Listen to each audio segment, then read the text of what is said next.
Jeżeli nie urodziliście się wczoraj, tylko w latach 70., 80. albo 90. i lubicie samochody, to z pewnością wiecie, czym jest Mercedes W124. Najbardziej luksusowe auto segmentu E w latach 90. Punkt odniesienia dla innych luksusowych samochodów, czyli BMW 5 czy Audi A6, bo to one próbowały gonić Mercedesa. Tak zwany Baleron. I Baleron dzisiaj powraca. I nazywa się W124, tylko pozmieniano w nim cyferki i teraz to W214. O, to jest baleronik. Słoninka moja upasiona. No, już.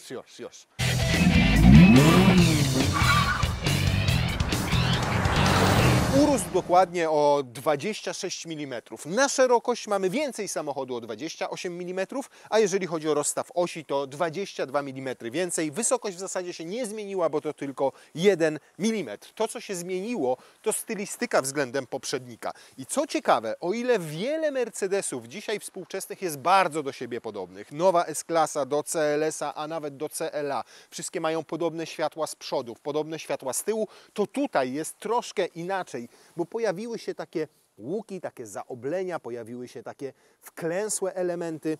Tutaj mamy wersję AMG, znaczy w sensie nie wersja AMG, tylko pakiet AMG stylistyczny, więc ten grill jest troszeczkę inny. Zobaczcie, fajnie wkomponowano tutaj małe takie gwiazdeczki. Nie ma natomiast tutaj takiej wystającej gwiazdy, ale można ją mieć pod warunkiem, że się zamówi inną wersję, na przykład Exclusive, bo tak ona się nazywa. Występuje też auto jeszcze w wersji Avantgarde. Cały przód i generalnie wszystkie elementy nadwozia zaprojektowano z myślą o aerodynamice. Dlatego nawet tutaj mamy takie flapy boczne, w które wpada powietrze. Inaczej wtedy to powietrze jest prowadzone wokół samochodu. Nawet tylne błotniki w ten sposób skonstruowano, że tutaj, zobaczcie, mają takie jakieś dziwne kęśnięcie, tak można powiedzieć, i przez to też powietrze inaczej przepływa. Bardzo dużo gładkich powierzchni, schowane klameczki, które wychylają się i podświetlają, jakie naciśniecie, albo już jak zbliżacie się z kluczykiem w kieszeni do samochodu.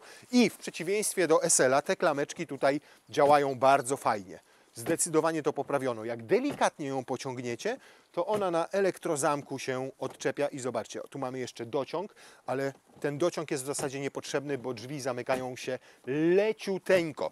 A na trzepnięcie to wreszcie słychać, że to jest trzaśnięcie klasy premium.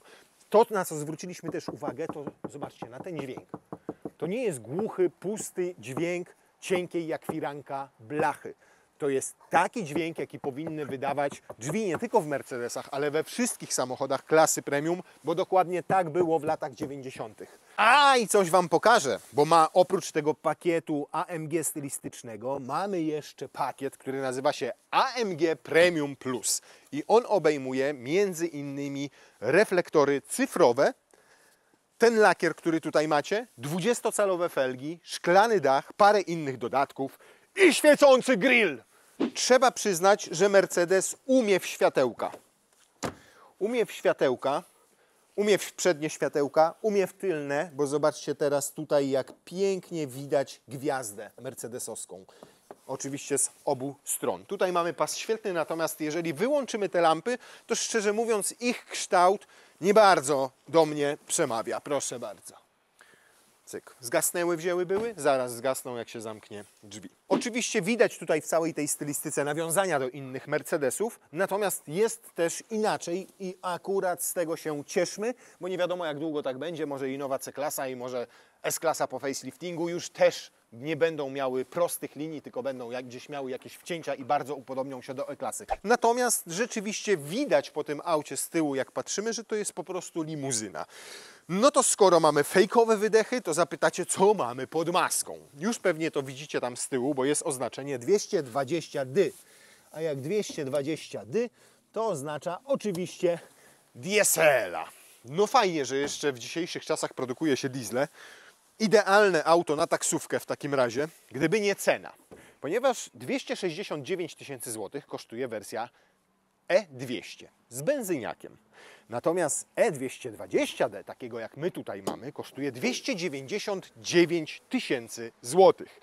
I za to dostajecie 197 koni mechanicznych i Oprócz tych 197 koni mechanicznych jeszcze 23 konie mechaniczne gratis, ale te 23 konie mechaniczne dodatkowe pochodzą z układu Mild Hybrid, czyli z silnika elektrycznego i maleńkiej baterii, które wspomagają tego spaliniaka. Wspomagają go w 3 okolicznościach. Po pierwsze, zastępują system start-stop i wtedy przejmuje elektryka, ta 23-konna. Działanie wielu tutaj systemów, jak zwalniacie, to wyłącza silnik, służy do żeglowania i służy jako taki boost podczas mocniejszego przyspieszania. Jak na przykład jesteście w trybie sportowym i zrobicie kickdown, to z tego małego silnika elektrycznego newtonometry i konie mechaniczne też napędzają układ Formatic, czy tam Fuelmatic w naszym przypadku. Więc tak jak tutaj widzicie naszego Mercedesa, to jest 299 tysięcy złotych za sam samochód, czyli diesla z napędem Fuelmatic. Oprócz tego mamy ten pakiet AMG Premium Plus, to jest plus 90 tysięcy złotych, a jeszcze oprócz niego mamy tutaj parę innych dodatków, które zobaczycie w środku i cena naszego egzemplarza to, uwaga, pam, pam, pam, pam, pam, pam, 4-cylindrowy diesel Mercedesa za 480 tysięcy złotych. Kiedyś za tyle kupowaliście E63 z literkami AMG, a dzisiaj macie 197-konnego 4-cylindrowego diesla.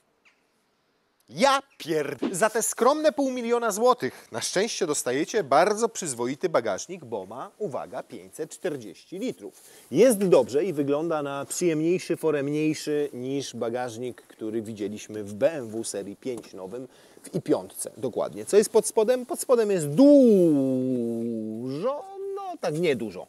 Trochę miejsca jest na różne pierdołki, graty, które możecie tutaj wrzucić. Na upartego wejdzie tutaj nam jakiś jeden plecaczek na przykład. Natomiast pewnie tam jest cały układ Mild Hybrid. Nie ma tutaj miejsca na koło dojazdowe. Nawet za dopłatą go nie dostaniecie. Tu zajrzeć chcecie? Proszę. Tu jest akumulator, żebyście mogli sobie podpiąć, jak się rozładuje i podładować. Fajnie się składa tylne fotele, ponieważ macie do tego pstryczki elektryczki i one wtedy automatycznie na sprężynie się kładą. Jak widzicie 40, 20, 40 podział foteli, więc i dłuższe przedmioty przewieziecie po środku. Z drugiej strony oczywiście też możecie złożyć całą tę część. Podłoga nie jest wówczas płaska. Tutaj taki dziwny plastikowy próg powstaje, no ale to jest pewnie kwestia platformy, która jest dostosowana też do pluginów, bo oprócz 4-cylindrowych silników benzynowego o oznaczeniu E200 i E220 tego diesla, są też E300 i E400, oba są pluginami opartymi na silnikach 4-cylindrowych, do czego to doszło, że Mercedes o oznaczeniu E400 ma 4-cylindrowy silnik. Kiedyś 430 to było 8 cylindrów, a teraz 400 to jest na Boga 4 cylindry. Są też 6-cylindrowe i benzyniak, i diesel i są o prawie 100 tysięcy droższe niż 4-cylindrowce. No to zobaczmy w praktyce, jak to się przedstawia. No, nie wiem, czy by to nawet... O, zobaczcie. Wysoki bagażnik, to jest duży plus. Tam do samego końca nie wejdzie ta walizka, więc za nią jeszcze, zobaczcie, jest miejsce spokojnie, żeby 2 kabinówki zmieścić tam, za tą walizką. To jest na bank, więc tam wchodzą jeszcze 2 kabinóweczki bez problemu. Uwaga, przepraszam, ja służbowo. No ta jest już za duża, żeby nam tutaj weszła, ale zobaczcie, jak ją położymy, tam za zieloną jedna kabinówka, tu zielona, tutaj jedna, tu jeszcze ile miejsca i tu na górze też miejsce. O, i tutaj haczyk jeszcze sprytny. Więc naprawdę, jeżeli chodzi o praktyczność bagażnika, to jest bardzo spoko. Gdyby ta walizka była ciut niższa, znowu by tam nam weszła w ten sposób i tu moglibyśmy jeszcze jedną sobie spokojnie przechować. Natomiast, jak tak umieścimy ją, to ciekawe, czy nam się zamknie bagażnik. Niekoniecznie. Nie ma takiej opcji. Więc musi zostać w ten sposób, ale uważam, że jak na sedana i tak jest dobrze, a nawet bardzo dobrze. Gdybyście mieli miękkie torby albo więcej zwykłych kabinówek, to tutaj załadujecie ten bagażnik nimi po brzegi ładnie. A teraz zapraszam Państwa do środka i jednocześnie do garażu. Proszę bardzo, dlatego Was zaprosiłem do środka, bo zawsze mówicie, pokażcie to, jak ten samochód wygląda nocą. No więc nocą wygląda nasz Mercedes w ten sposób.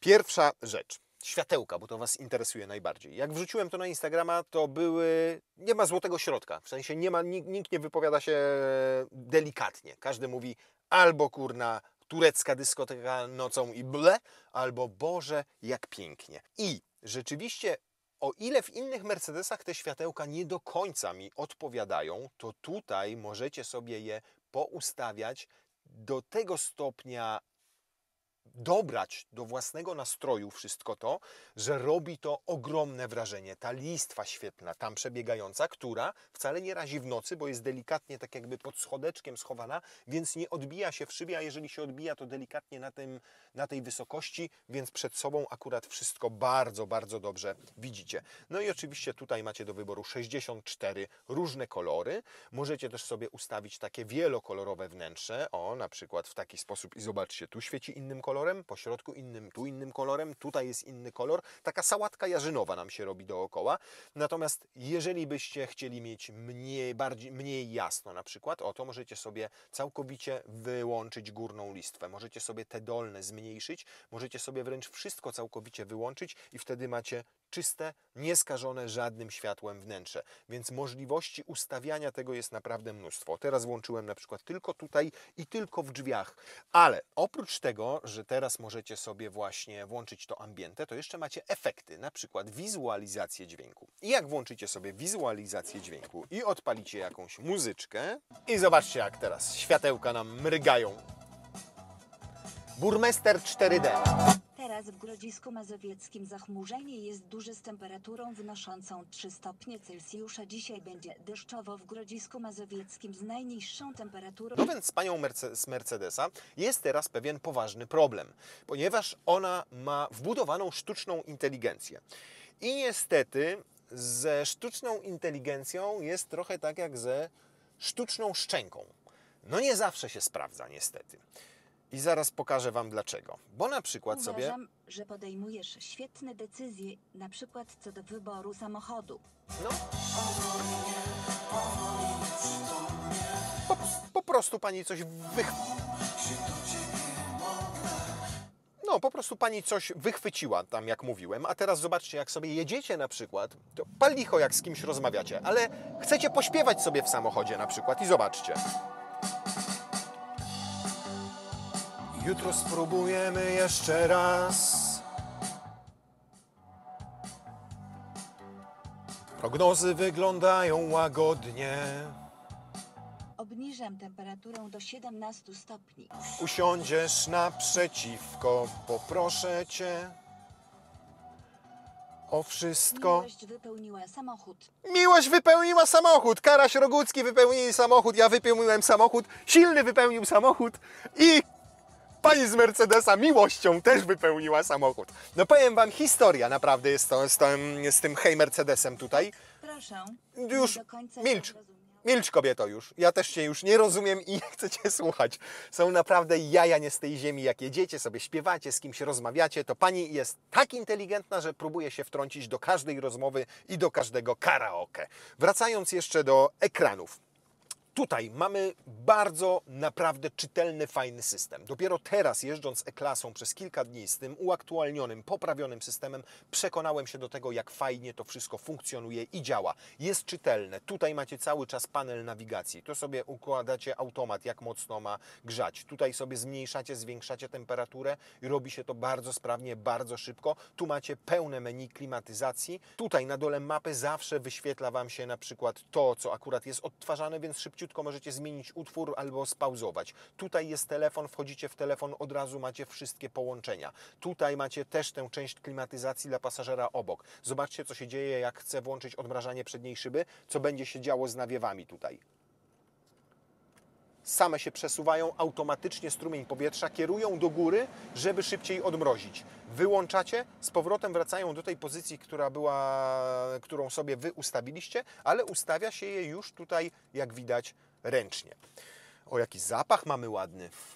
Patrzcie, jak dobrałem aromakaru zapach do tych wszystkich światełek. Fioletowy, jak w prawdziwej taksówce. Dodatkowo, jak chcecie wejść w jakieś menu, to proszę, macie kafeleczki jak na iPadzie, tudzież jak na jakimś tablecie i wszystko, na przykład komfort i włączacie sobie masaż fotela, kinetyka, podparcie kręgosłupa, podparcie boczne albo masażyk. O, relaksacyjny, falowy, głębokimi falami, masaż hot stone. Działają masaże świetnie, działają i na siedzisku, i na oparciu. Fotel ma też kinetykę, oświetlenie ambiente rozmawialiśmy. Oprócz tego jeszcze mamy tutaj funkcję Energizing Comfort. I ona ma, zobaczcie, nawet teraz nowy tryb łagodzenie choroby lokomocyjnej. Włącza...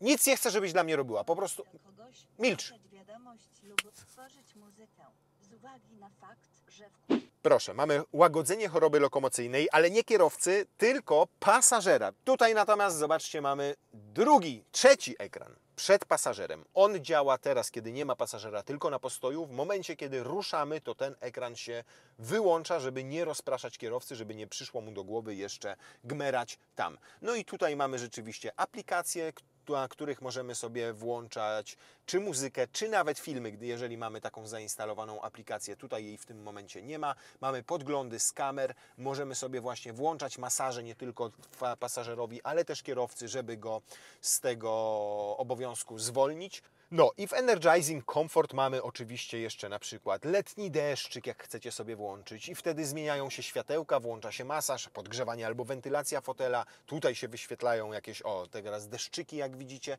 No i tego typu funkcji, które mają Wam umilić podróż, jest tutaj naprawdę od groma. Słucham. Powiedz jeszcze raz. No dobrze.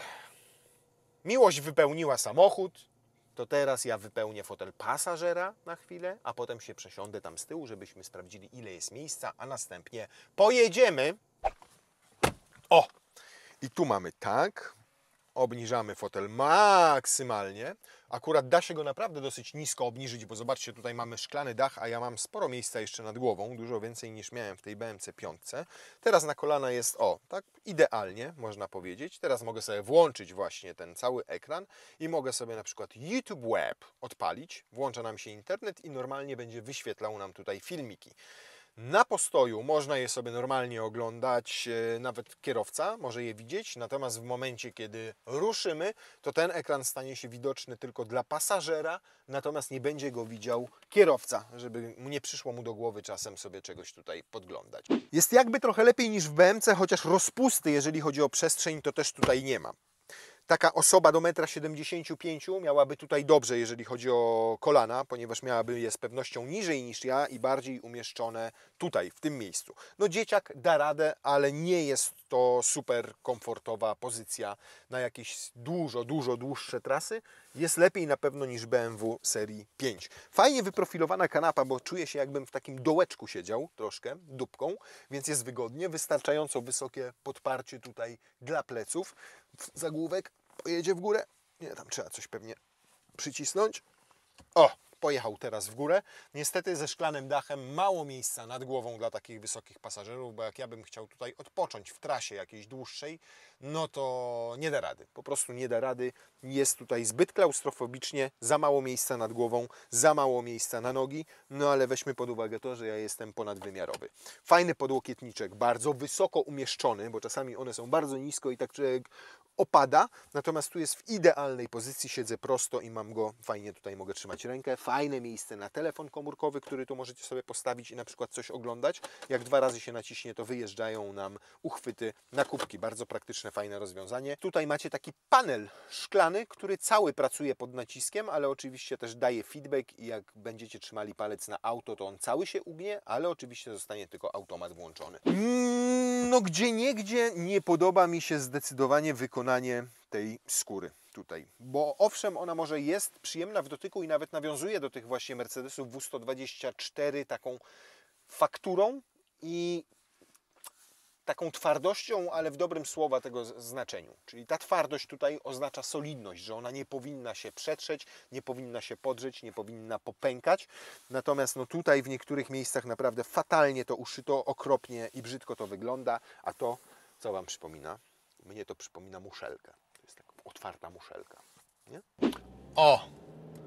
I to jest pierwszy poważny problem tego samochodu.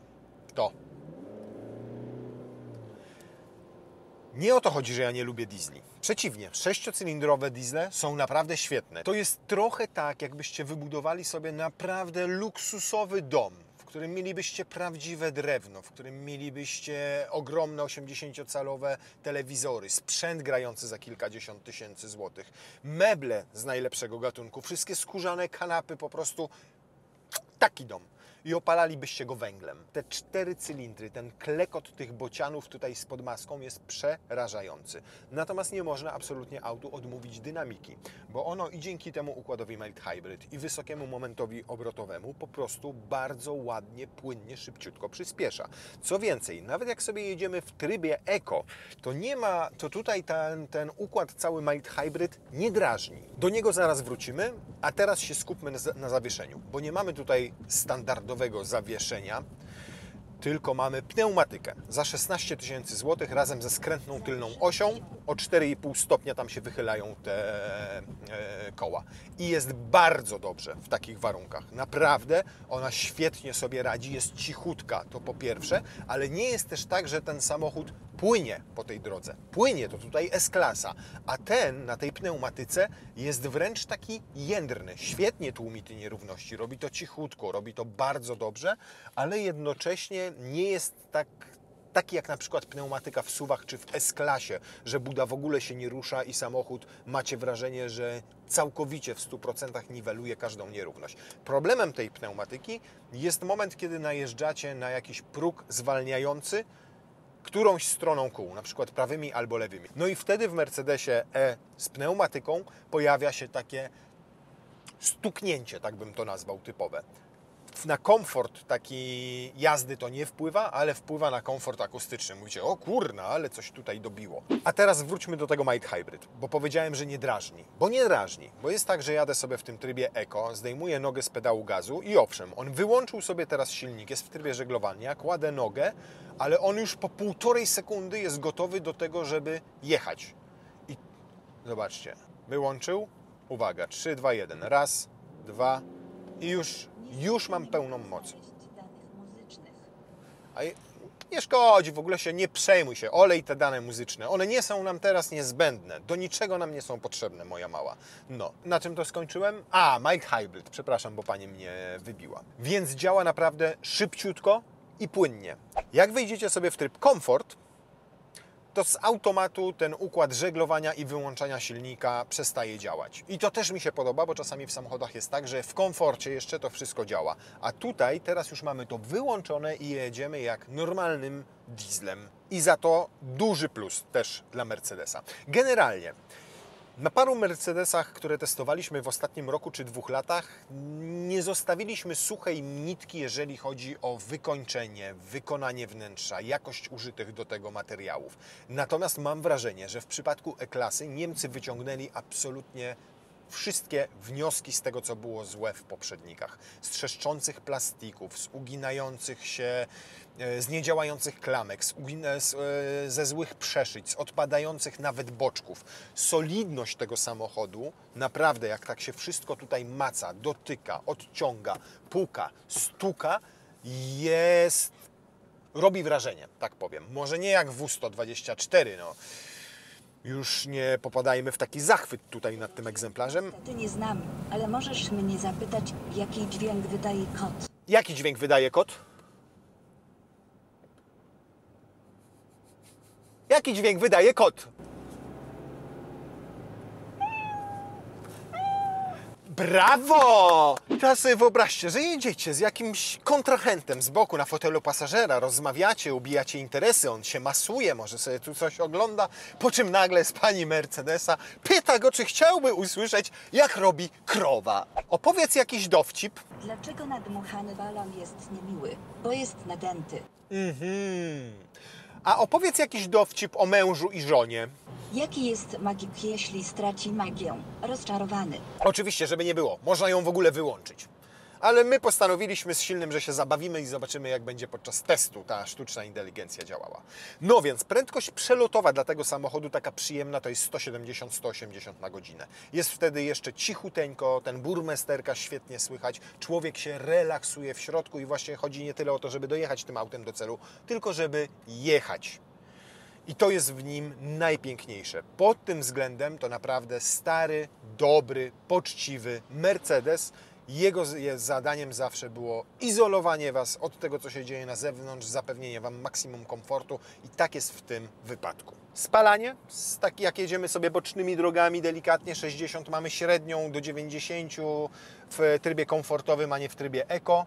Ile to było? A, przepraszam, teraz wszedłem od resetu, a tam miałem Wam pokazać od rozruchu, proszę, bo tu resetowałem 5,2 litra. No, rozsądnie, chociaż wolałbym, żeby to było 4,5 przy tych prędkościach. No, ale przez to, że samochód jest naprawdę grubo nafaszerowany, w zasadzie konfigurując go Mercedes Polska, wrzucił tutaj absolutnie wszystko. Nazwa Mercedes pochodzi od imienia. No dobrze, to teraz 120 w takim razie. Oj, słyszycie?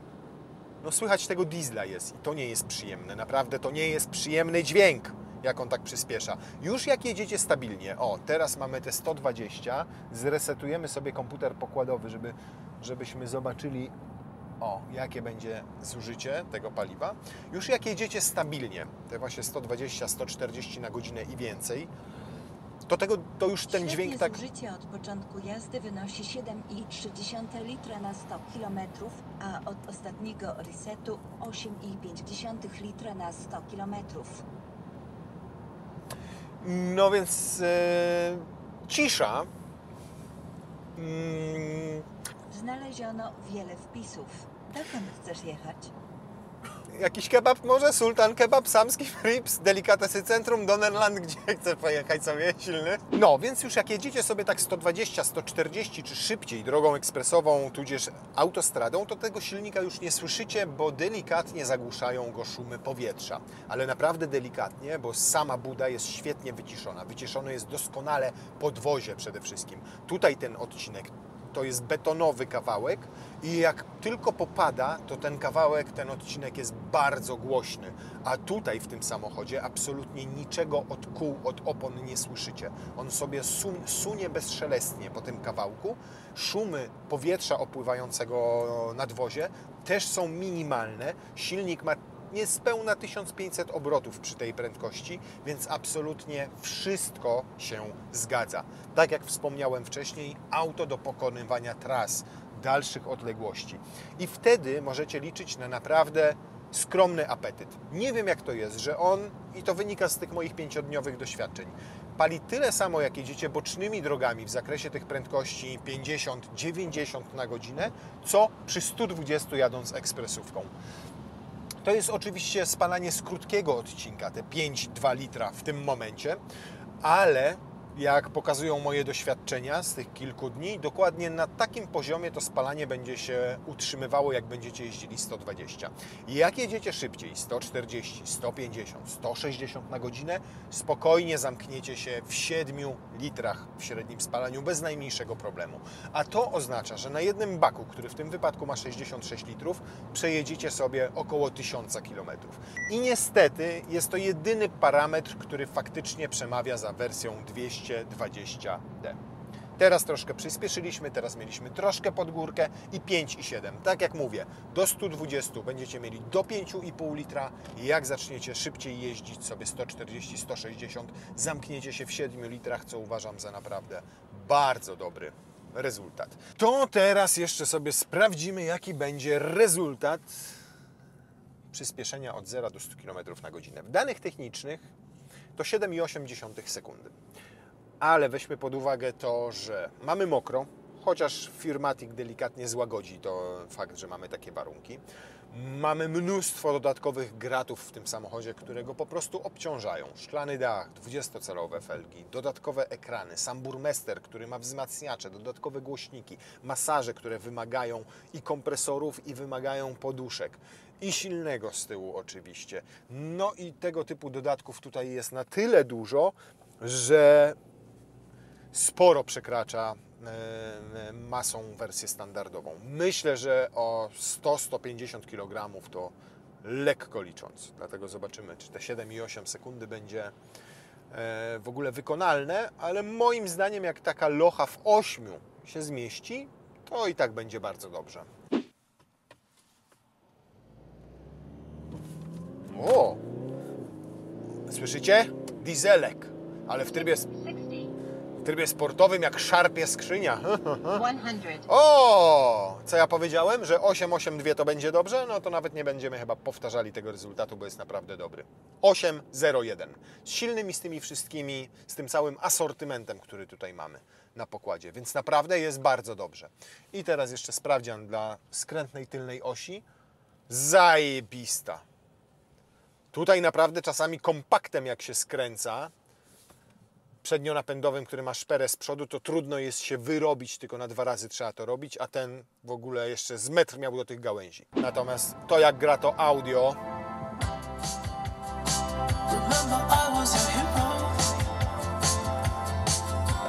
i teraz muszę Wam pewną rzecz zdradzić. Otóż człowiek, który siedzi teraz za mną i trzyma kamerę, zajebiście gra na fortepianie, pianinie, na akordeonie, który jest uznawany za jeden z trudniejszych instrumentów. Do tego potrafi śpiewać i nagrywać piosenki, w związku z czym, jako że on jest melomanem, ja też jestem melomanem, choć nie tak uzdolnionym jak on, to w każdym aucie sprawdzamy bardzo dokładnie audio na różnych pioseneczkach. I chyba silny jeszcze w żadnym tak nie grało, co? W żadnym, naprawdę, wierzcie mi, w absolutnie żadnym, nawet w S-klasie ten Burmester 4D tak nie grał jak tutaj. Chapeau bas za ten sprzęt grający tutaj. Jest to pierwszy Mercedes, którym jestem tak pozytywnie zaskoczony od bardzo, bardzo długiego czasu. Uwielbiałem Mercedesy i nadal uwielbiam z lat 90. Sam, jak mówiłem Wam, mam E500, tą W211, możecie ją sobie obejrzeć na kanale Bąka na YouTubie, ale to auto moim zdaniem, jeżeli chodzi o jakość wykonania, jeżeli chodzi o materiały do tego użyte, jeżeli chodzi o poziom zaawansowania, jeżeli chodzi o wszystkie te wodotryski, które tutaj ma, ono wyprzedziło swój segment.